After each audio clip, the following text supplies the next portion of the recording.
3 of the 4 editors of this widely acclaimed book about Pakistan and the ongoing situation. The title of the book is Faith-Based Violence and Deobandi Militancy in Pakistan. So I'm sitting down with 3 of the 4 editors. I guess I want to begin with, if all 3 of you could comment on what motivated this project and what really inspired you to put out this important text about Pakistan and the ongoing situation there. Thank you, Caleb, for having us with my colleagues Edwina, Tahir, Kamran, Abbas, Zaidi, and myself, all 4 of us. In 2015, we sat together and we identified that we were not happy and satisfied with the current discourse on terrorism. We identified that in the mainstream media, as well as academic scholarship, there was a gap. There were sweeping and generalizing statements which were, in fact, blurring the picture of terrorism and militancy, which is currently emanating from the world of Islam. We were able to identify something which we thought that terrorism is not. And that misidentification is rooted in our perspective, and that is something which we have tried to offer through this book, in 4 or 5 false binaries. And those binaries are that, number 1, terrorism is an issue which is Islam versus West. So create a dichotomy that it is Islam versus West, which is the main cause, a root cause of terrorism. So that is first false binary. The second false binary which we identified was that it is Muslim versus Christians, or Muslim versus Jews, or Muslim versus Hindus, so Muslim versus non-Muslim. So that binary is often produced and recycled in mainstream media. We also wanted to depart from this false binary. We do not agree with this binary. The third binary was the Sunni versus Shia binary, that terrorism is happening in the world because Sunnis and Shias, they are fighting with each other. And we had a problem with this binary because the majority of victims of terrorism worldwide, right from Pakistan to Africa to Iraq to Middle East and other countries, the majority of victims, they happen to be Sunni Muslims. So indeed, that is not really a Sunni versus Shia binary. Sure, that doesn't fit the narrative. That doesn't fit the narrative. And another false binary which we identified was that terrorism is a reaction of the have-nots against the haves. That those who are more developed are those who are more prosperous. They are facing terrorism at the hands of those who are the have-nots. And indeed, there are many examples, right from 9/11 hijackers, who were very well off. 9 out of 11 were Saudi citizens, and indeed they were not amongst the have-nots. And there are many other examples. In Pakistan, we even have some incidents where people from middle class or upper middle class families, educated from some of the top-ranking institutions, they have been involved in acts of terrorism. So that is something. So these were the binaries which we wanted to confront, and we thought that it is extremely important to identify the ideological roots of terrorism. So it was important to isolate extremist ideology and the extremist sections from mainstream Muslims. And when we use this word mainstream Muslims, we would like to isolate terrorists who emanate from, but do not represent the majority of, who emanate from Deobandi tradition within Pakistan, but on a global scale they emanate from Wahhabi and Salafi tradition. That's not to say that the majority of Deobandis or Salafis or Wahhabis, they happen to be extremists. No. They happen to be as moderate Muslims or as moderate human beings as anyone else. But unfortunately, almost all of the terrorists in the world today, including in Pakistan, they happen to be either from Deobandi, Salafi, or Wahhabi tradition. And that's where we thought that it is extremely important that we have to identify and then we have to engage with this group. Well, thank you very much for that explanation. Now, I wanted to move on to Tahir. You were saying, I know we hear this term radical Islam constantly in the media. We say the problem is radical Islam, that people say there's something separate about the Islamic faith, or they demand that Muslims denounce terrorism. And we also hear this point about a clash of civilizations. We hear that it's said that, you know, the way we live in the West is just so different than the way people live in other parts of the world. But it seems that you've pointed out that what seems to be the issue is not so much a clash of civilizations, but rather a clash within civilizations. Can you explain this point?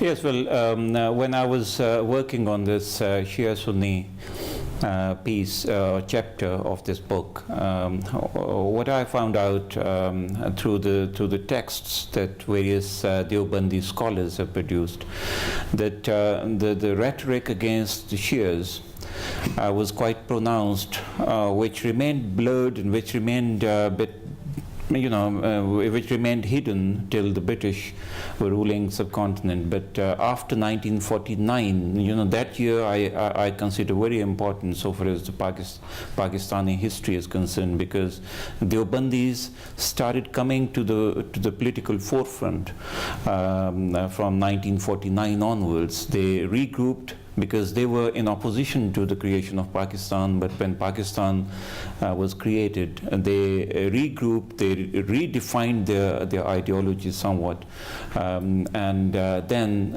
they started a campaign against Ahmadis and afterwards Shias. So it was a particular group that was peddling that ideology against the Shias minority, which was quite influential in some areas of Pakistan. So when I looked at the global scale through Saudi Arabia, that ideology was casting a profound influence,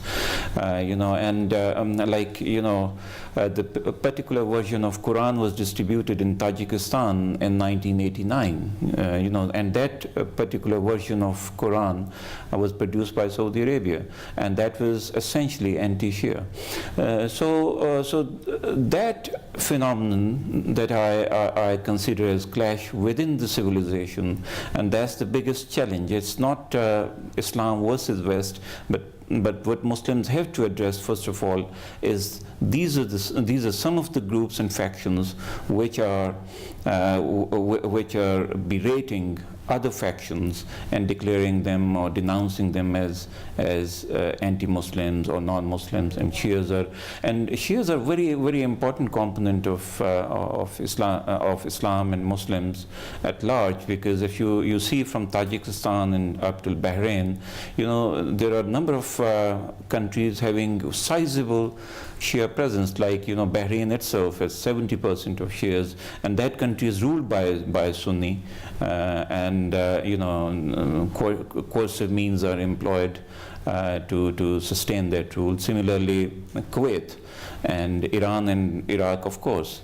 Rather 15 to 20% Shias, they live in Saudi Arabia, and wherever they live, that's the main source of oil generation.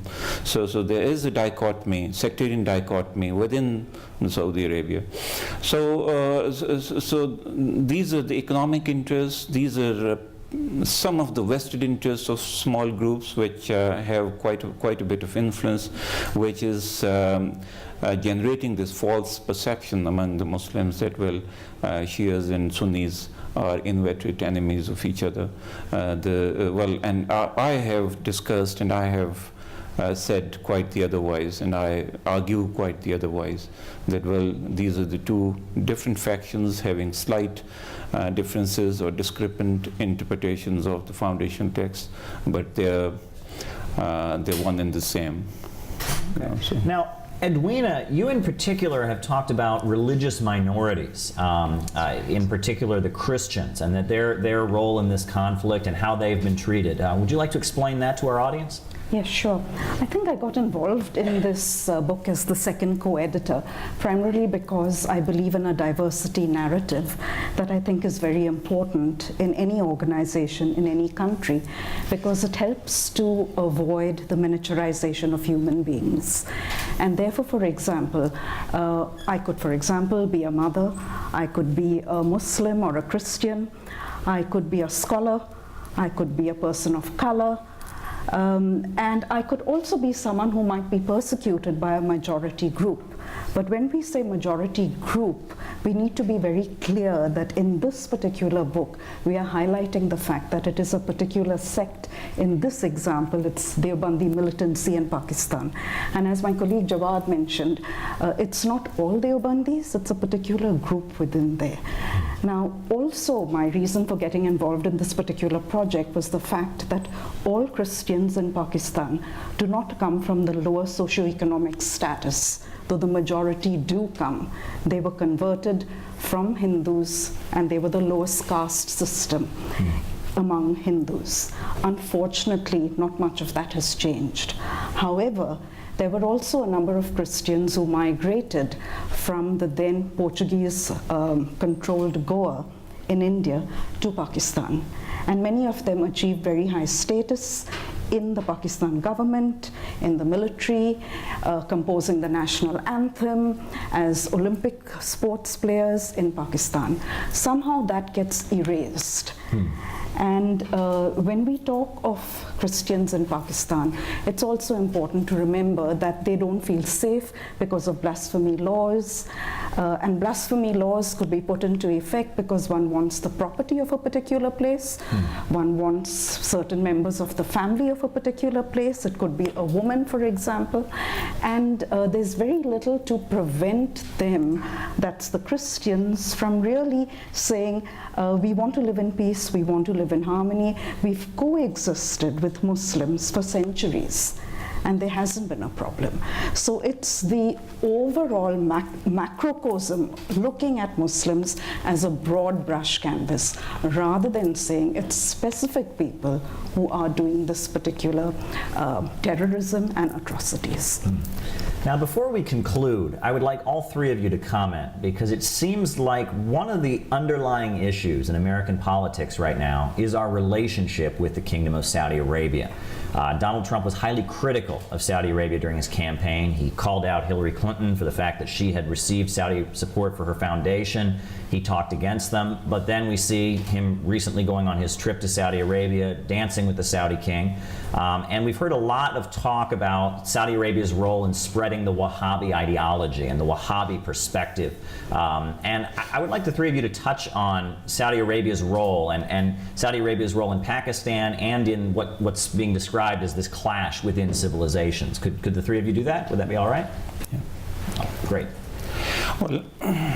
Well, I'm personally quite critical of Saudi Arabia's role in Pakistan, and particularly the version and the discourse particularly prevalent among the upper echelons of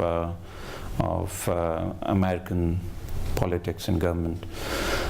Because Saudi Arabia is peddling a peculiar version of Islam, which is a minority version, and which is a historical version, and which is very, very scriptural in its essence.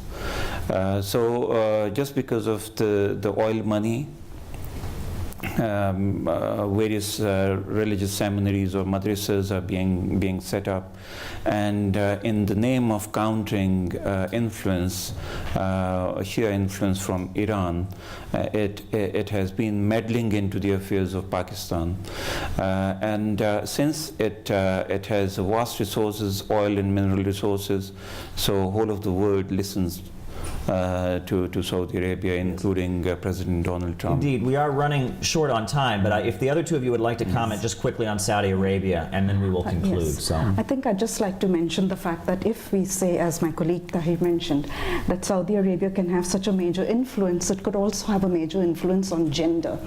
And gender becomes a very critical aspect when one looks at the fact that many people feel that Muslims subjugate their women totally. So they could also be a very powerful influence in saying that Islam does not really say that women need to be subjugated. Women have freedom, women could start their own business, they could choose to decide what they want to wear and what they want to do and how they perform Islam. I think over the last few years, a few decades, at least some sections within Saudi government and establishment, they have also to some extent realized that there has to be some control over extremist Wahhabism. Saudi Arabia and some of its own government ministers and princes, they have been victim of terrorism.